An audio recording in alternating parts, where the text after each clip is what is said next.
Hello kids, வாங்க. Welcome to story time. இன்றைக்கி என்ன ஸ்டோரி பார்க்க போகிறோம்? எ டேல் ஆஃப் டூ பீஸ்ட்ஸ். ரெண்டு பயங்கரமான விலங்குகளோட கதை பார்க்கலாமா? ரெண்டு பயங்கரமான விலங்குகளோட கதை முதல் பாகம். இந்த கதையோட முதல் பாகம் யாரோடுதுன்னா, அதுவும் அங்கே தூரத்தில் மரத்துக்கு பின்னாடி இருந்து எட்டி பார்க்குறாலே ஒரு குட்டி பாப்பா. அந்த பாப்பாவோடது. வாங்க அந்த பாப்பா சொல்கிற கதை என்னன்னு கேட்போம். ஒரு நாள் நான் என்னோட பாட்டி வீட்டிலேருந்து எங்கள் வீட்டுக்கு நடந்து போயிட்டுருந்தேன். போகிற வழியில் ஒரு பெரிய காடு இருக்குது. அந்த காட்டு வழியாக தான் நான் எப்போவுமே போவேன். அந்த வழியாக நடந்து போகும்போது நிறைய விலங்குகளை பார்ப்பேன். அன்னைக்கு ஒரு வினோதமான ஜந்துவை பார்த்தேன். அது மரத்துலேருந்து தலைகீழாக தொங்கிட்டு இருந்தது.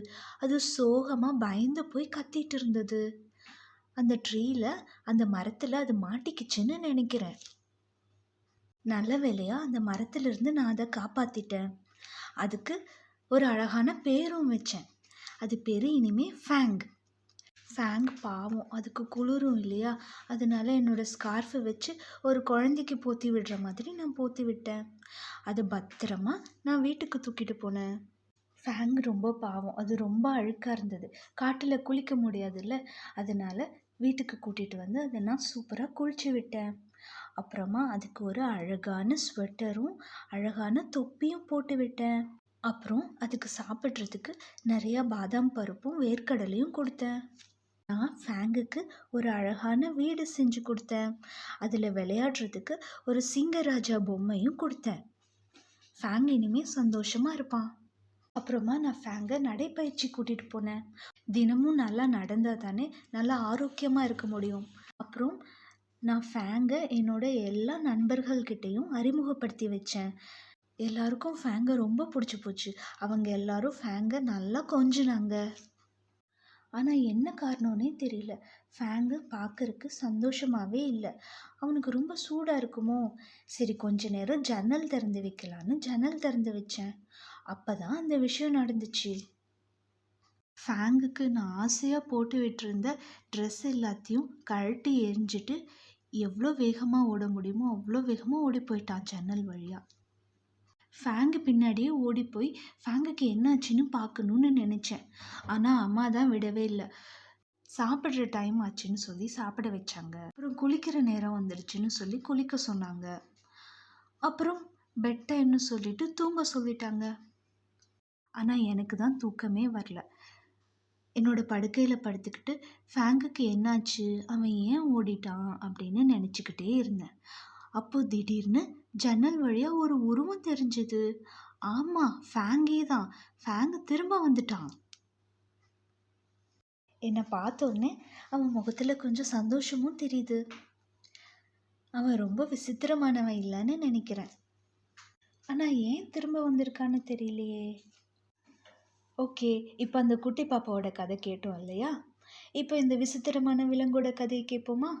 வாங்க போகலாம். ஒரு நாள் எனக்கு ரொம்ப பிடிச்ச மரத்துலேருந்து நான் சந்தோஷமாக தொங்கிக்கிட்டு பறவைகளுக்காக பாட்டு பாடிட்டு இருந்தேன். அப்போது ஒரு பயங்கரமான பெரிய விலங்கு என்னை மரத்துலேருந்து பிடுங்கிருச்சு. அப்புறமா நான் தப்பிச்சு போகாமல் இருக்க என்னை பெருசாக கயிறு மாதிரி ஏதோ வச்சு கட்டி தூக்கிட்டு போயிடுச்சு. என்னை கொண்டு போய் தண்ணிக்குள்ளே போட்டு சுத்தம் பண்ணுச்சு. எனக்கு பிடிக்கவே இல்லை. அப்புறமா எனக்கு ட்ரெஸ் எல்லாம் வேற போட்டு விட்டுச்சு. எனக்கு அந்த உடைகளெல்லாம் சுத்தமாக பிடிக்கவே இல்லை. அப்புறமா அணிலோட உணவெல்லாம் எனக்கு கொடுத்து சாப்பிட சொல்லிச்சு. அதுவும் எனக்கு பிடிக்கல.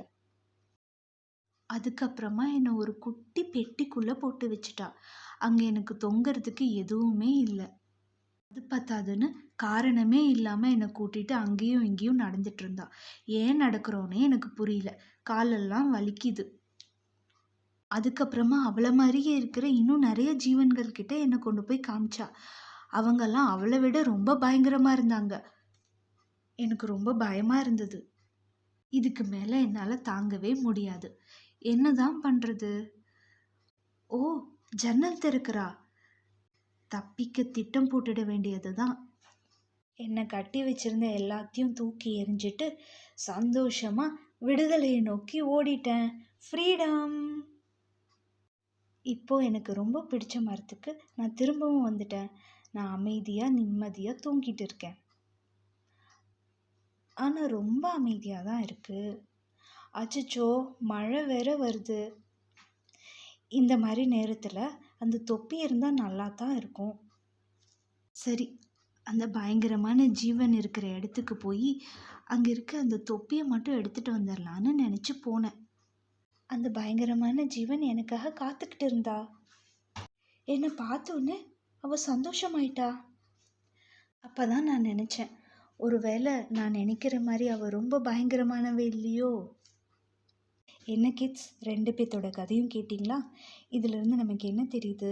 ஒவ்வொரு கதைக்கும் 2 பக்கம் இருக்குது. நிகழ்ச்சி ஒன்று தான், ஆனால் அதை பார்க்குறவங்களோட பார்வை வேறு, அதை ஒவ்வொருத்தரும் உணர்கிற விதமும் வேறு. ஓகே, அடுத்த ஸ்டோரியில் பார்க்கலாம். பாய்.